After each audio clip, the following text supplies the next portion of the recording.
We were hiding. And then the boots stopped. Right in front of us. They packed us like animals. There was no air, no space, just bodies. I was 8 years old, and after that day, I was never a child again. My name is David Rosenfelt. I was 8 years old when they told me I could not go to school anymore. The teacher did not look at me. He only pointed at the door. That was the first thing they took from me. A few days later, soldiers entered my father's shop.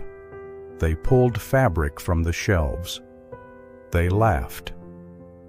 Then they locked the door with a heavy metal chain. My father stood outside the shop for a long time. He did not cry. He did not speak. That night, my mother pushed all our money into my sister's shoe and said, "We will need this to survive." Before this, our life was simple. My father sold fabric and buttons. My mother sewed clothes at home. That was normal. Normal ended fast. Neighbors stopped talking to us. Someone spat in front of our door. A star was painted on our window during the night. My father tried to scrape it off with a knife. The glass cracked under his hand. Then my mother sewed a yellow star on my coat. I did not want to wear it. When I walked outside, people stared at the star before they looked at my face. I felt exposed. I felt hunted. David, what was the moment you knew your family was in danger? It was the morning they came for our home. Boots hit the stairs. Voices shouted our name. Soldiers burst into our apartment and told us to leave. Now.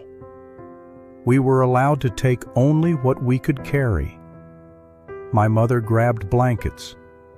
My father grabbed a small suitcase.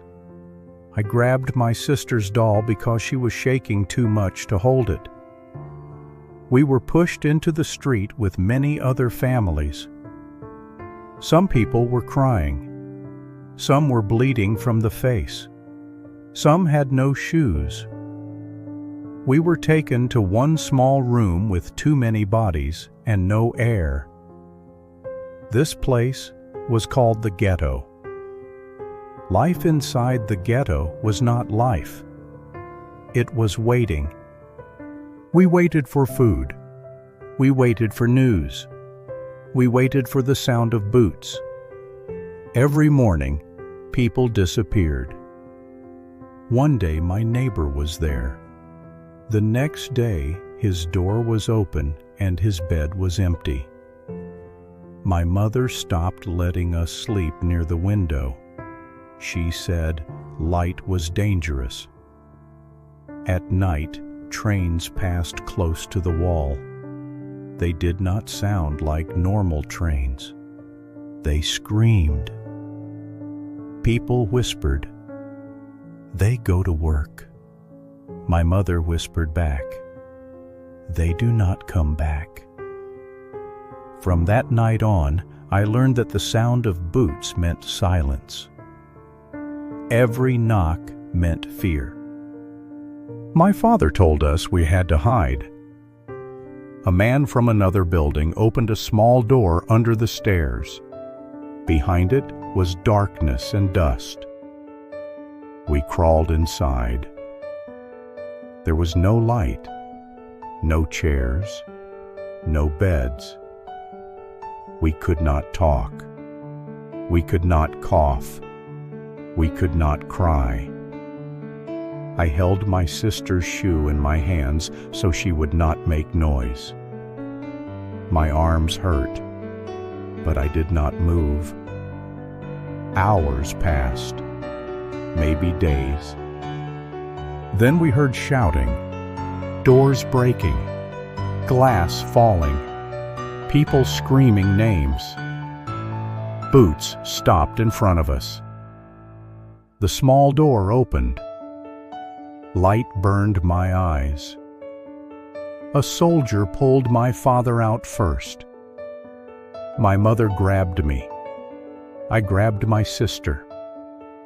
We were pushed into the hallway with many others. Some people were bleeding. Some could not stand. We were forced down the stairs and into the street. I saw my building for the last time. I saw my window. I saw the star still painted on it. I did not know that was the last time I would ever see my home. We walked for a long time. No one spoke. Then we reached a place with fences and guards. There were too many people. Children crying. Old men falling. Mothers screaming names. David, in that moment, did you think you were going to die? Yes.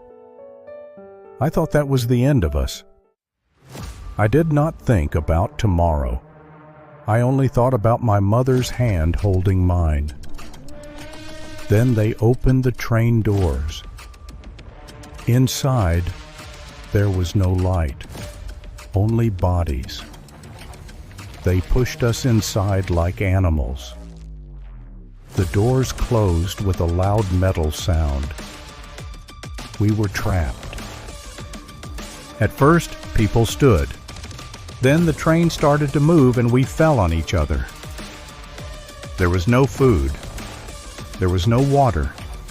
There was no place to sit. Hours passed. We were inside for over 3 days, with no way out. Children cried. Old people could not breathe. There was no toilet. People began to urinate where they stood. Some could not control their bodies anymore. The smell became heavy and sickening. It was the smell of fear, sweat, and human waste. I pressed my face into my mother's coat so I would not smell it. My sister stopped talking. Someone screamed for air. Someone fainted and did not get up again. The train did not stop. I do not know if it was 12 hours or 5 days. Time did not exist inside that wagon. My sister asked, "Are we going home?" My mother did not answer. My father whispered, "Stay close." That was the last thing he said. I was 8 years old, and my childhood ended inside that train. This was David Rosenfelt's story, a child who lost his school, his home, and his freedom. In the next episode, David will tell what happened when the train doors opened. One child, one war, one story. Subscribe to hear the rest of his story.